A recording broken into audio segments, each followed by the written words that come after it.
My name is Melanie and I love coaching, and I've been in New Zealand for 14 years now, and in those 14 years I met a lot of teenagers, and I realized that a lot of teenagers in New Zealand suffer from anxiety, depression, and are often suicidal. So I decided that as my project on the 100-Day Project, I would like to coach teenagers to give them a little bit of what I've learned while I have been in this country, give them some insights, and hopefully you guys find it inspiring.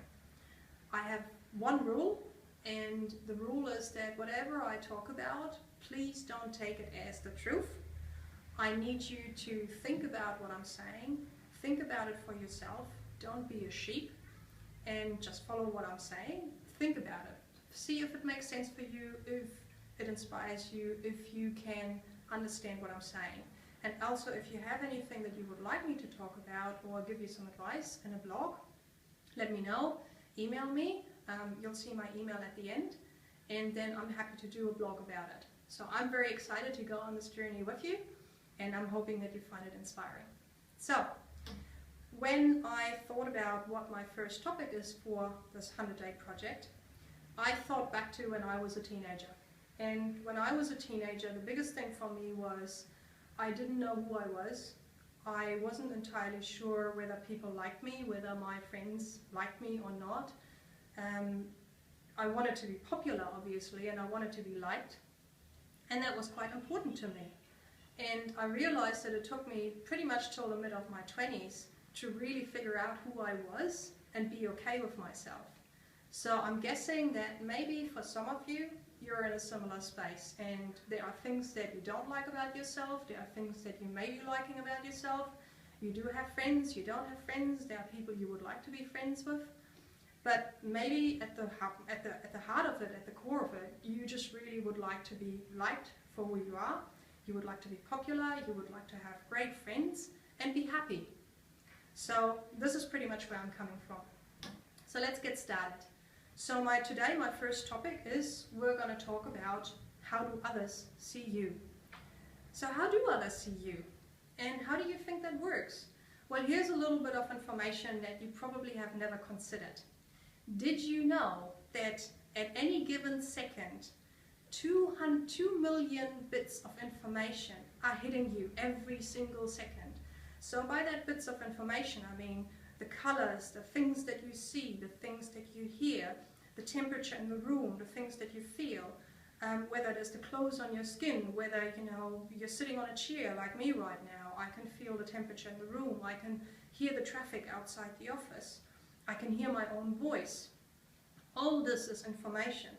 But for somebody who would be with me in the room, they would get a different slither of those 2 million bits of information every second. So none of us would get the same amount of information at the same time. We have a different perspective and a different idea of what happened. So imagine this. Imagine you were with your friend on a road. Each of you would stand on a different side of the road. You would stand on the left, your friend would stand on the right. All of a sudden there was a car accident.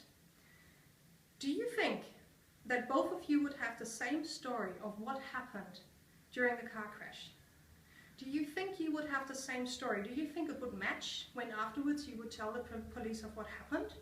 I don't think so. So this is what I mean. Every single second you have a different bit of information hitting you, and it will be different to the person next to you. So your reality is different to the person that was with you in the same room or at the same event or in that same circumstance. And as a result, you will have completely different memories. Your memories will never match, your stories will never match. So that makes me think, what is the truth? Is there a truth? What is reality? So now, how do I bring that back? What do others think about you? Well, I see it this way. The way you see yourself, that little slither of the 2 million bits of information every second that hit you about you will be different for somebody else. So if you only focus on, let's say, oh my God, my nose is too big, my hair doesn't look nice, my voice is strange, I don't look right, I don't talk right, I'm not smart enough, somebody else will look at you and see something completely different about you. They will never focus on the same things that you focus on. Their reality about who you are is different to yours. Now I'm going to give you another example, what I mean about that. You've probably heard about the iceberg. So think about an iceberg. This is the water. And here is the tip of the iceberg. And this is what other people see about you. So this is another person looking at you.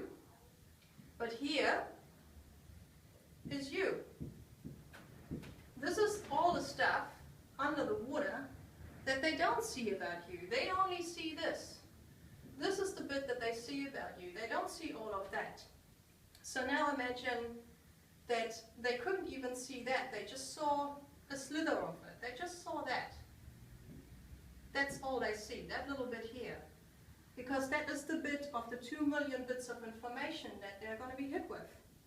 So there is so much more about you that other people don't see and don't know about. How do you know what they see and like and know about you? You don't, and you can't. And so, in a way, I guess I suggest that this is a really good thing. If you go to a party and you think that, you know, all people are going to focus on is that big, huge pimple on your cheek, they probably think, my God, he or she, whatever you are, whether you're a boy or girl, has got the most amazing smile, or she's so bubbly, or he's so fun, and they do such awesome things, and oh my God, look how he can play the piano. Or if you think I can't do anything and there's nothing special about me, I tell you what, there will be something. It's just that you can't see it. You can't see it because you're focusing on all the other slither of those 2 million bits of information that other people don't even see. You focus on the negative stuff. They focus on all the good stuff about you. And if you don't believe me, ask your friends, ask the people around you, what do you like about me? And you'll probably be surprised that they say, you know, you're fun, you're nice, you're good to be around with. Man, you listen to me. I can talk to you. I can't talk to anyone else. So those people that are your friends, they will have things that they like about you. And if you're one of those kids that tells me I don't have any friends, and I've come across that as well, then I think part of that is because you are probably a little bit too scared to look at the beautiful things about yourself. And so you're hiding away and putting a big, huge fence up so that nobody ever can get to you. We'll talk a little bit more about that in other blurbs. We all have, obviously, a mechanism to keep people away from us. This is not consciously, this is subconsciously. We're not doing it on purpose, but we all do it. So I'll talk about that in another blurb. For now, all I really want you to kind of think about is that there is so much more to you than that little slither that you focus on. There is so much more about you and so many good things, and your friends and other people can see that.